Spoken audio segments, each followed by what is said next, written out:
ભાવનગર શહેરના કુંભારવાડા વિસ્તારમાં ગોકુળનગરમાં મહાનગરપાલિકા ડ્રેનેજ વિભાગના ટેન્કરે ત્યાંથી પસાર થતી એક મહિલાને અડફેટે લેતા મહિલાને પગના ભાગે ગંભીર ઇજાઓ પહોંચી હતી। અકસ્માત થતા જ આજુબાજુના લોકોના ટોળા ઉમટી પડ્યા હતા। મહિલાને તાત્કાલિક 108 દ્વારા સારવાર અર્થે સિટી હોસ્પિટલ ખાતે ખસેડવામાં આવી હતી કે જ્યાં તેમને પૂરતી સારવાર આપ્યા બાદ તેઓની હાલત વધારે ગંભીર હોવાથી તેમને અમદાવાદ ખાતે રિફર કરવામાં આવ્યા હતા કે જ્યારે મહિલા શહેરના કુંભારવાડા માઠિયા રોડ શેરી નંબર 5 માં રહેતા ભુવાબેન નરેશભાઈ ચૌહાણ હોવાનું જાણવા મળ્યું હતું કે જ્યારે આ બનાવ બનતા ટ્રક ચાલક ત્યાંથી ફરાર થઈ ગયો હતો। અનવર લક્ષ્મીધર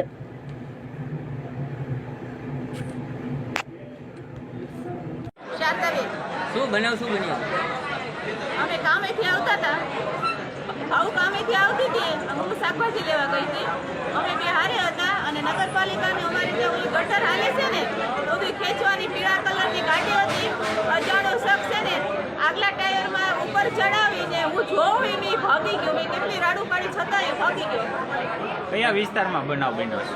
બાબુ મહેરના ઘર પાસે બેન ચાલીને જતા હતા કે ગાડી લઈને? ચાલીને જતા હતા।